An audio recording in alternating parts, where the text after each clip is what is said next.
بسم اللہ الرحمن الرحیم۔ اسلام کا چراغ جلے یہ خواب تھا ہمارا، عدل و انصاف و قائم ہو روشن ہر کنارہ، محفوظ ہو مسلم قوم کا دین و کلچر پیارا، یہی تھا پاکستان بنانے کا اصل سہارا۔ قیام پاکستان اور عظیم ذمہ داریاں ہم پر لاگو ہو جاتی ہیں۔ جب عظیم قربانیوں کے بعد آزادی مل گئی اور ایک الگ ریاست حاصل کر لی گئی تو اس کے بعد مسلمانوں نے پاکستان پر اور خصوصاً حکمرانوں پر یہ ذمہ داری عائد ہوتی ہے۔ اس بارے میں قرآن مجید ہمیں یہ رہنمائی فراہم کرتا ہے، الذین ان مکناہم فی الارض اقاموا الصلاۃ وآتوا الزکاۃ وامروا بالمعروف ونہوا عن المنکر۔ اس آیت میں ہمیں کیا حکم دیا جا رہا ہے کہ نماز قائم کرنے کا، زکوٰۃ ادا کرنے کا اور نیکی کرنے کا، برائی سے رکنے کا یہ حکم، یعنی وہ ایک ایسا نظام قائم کریں کہ لوگوں کو نماز قائم کرنا آسان ہو جائے، نماز چھوڑنا مشکل ہو جائے اور پورے معاشرے میں نماز کی فضا بن جائے۔ جس معاشرے میں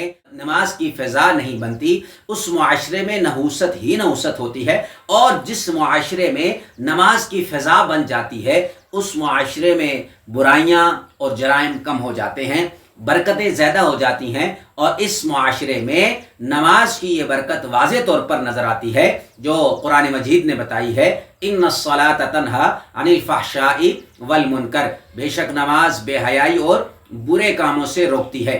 ایمان کے بعد اللہ کا یہ حکم ایسا ہے کہ اگر نماز اپنی تمام خصوصیات کے ساتھ معاشرے میں آ جائے تو وہاں منکرات نہیں ہوتے، وہاں جھوٹ اور خیانت نہیں ہوتی، وہاں بددیانتی نہیں ہوتی، وہاں گناہوں کی روک تھام ہوتی ہے۔ وَأَمَرُوا بِالْمَعْرُوفِ وَنَهَوْا عَنِ الْمُنكَرِ، وہ خود بھی ان اسلامی تعلیمات پر عمل کریں گے اور دوسروں کو بھی اچھے کاموں کا حکم دیں گے اور برے کاموں سے روکیں گے۔ امر بالمعروف اور نہی عن المنکر اصل میں اقتدار و اختیار کو چاہتے ہیں۔ ایک ہے بتانا اور سمجھانا، وہ تو اہل علم حضرات، علماء اور واعظین بھی کر سکتے ہیں اور کرتے ہیں، لیکن جو امر بالمعروف اور نہی عن المنکر ہے یعنی نیکی کا حکم دینا اور برائی سے روکنا، یہ اہل اقتدار و اختیار کا کام ہے۔ اس لیے فرمایا کہ اگر ہم ان کو اقتدار دیں تو وہ خود بھی نماز قائم کریں گے اور زکوٰۃ ادا کریں گے اور دوسروں کو بھی نیکی کا حکم دیں گے اور برائی سے روکیں گے۔ اور اسی سے یہ بھی معلوم ہوا کہ حکمران کے لیے سب سے بنیادی شرط یہ ہے کہ وہ نماز اور زکوٰۃ کا، عبادات بدنیہ اور عبادات مالیہ کا پابند ہو، اور اسلامی حکومت کی یہ ذمہ داری ہے کہ وہاں برائیوں کا سد باب ہو، نیکیوں کو فروغ ملے، گناہوں کی حوصلہ شکنی اور نیکیوں کی حوصلہ افزائی ہو۔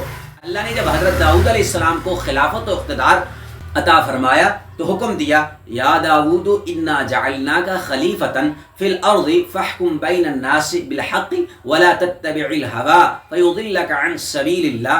اے داؤد، ہم نے تمہیں زمین میں خلیفہ بنایا، لہٰذا تم لوگوں کے درمیان حق کے ساتھ فیصلے کرو اور نفسانی خواہشات کے پیچھے مت چلنا، ورنہ وہ تمہیں اللہ کے راستے سے بھٹکا دیں گے۔ ہم اس کی کتنی فرما برداری کرتے ہیں۔ یہی ہمارے قیام پاکستان کا مقصد ہے کہ ہمیں ہر اس کام کو منع کرنا ہے، یعنی جس کام سے اللہ نے منع ہونے کا حکم دیا اس سے منع ہونا ہے، اور جس کام کو کرنے کا حکم دیا اس کام کو کرنا ہے، تب ہمارے لیے کامیابی ہے۔ اللہ ہمارے پاکستان کو سلامت رکھے، شاد باد رکھے، اور ہم سب کو اللہ کی فرما برداری کرنے کی توفیق عطا فرمائے۔ ملتے ہیں نیکسٹ ویڈیو میں، اپنا خیال رکھیے گا۔ پاکستان زندہ باد، پاکستان پائندہ باد۔ اللہ حافظ۔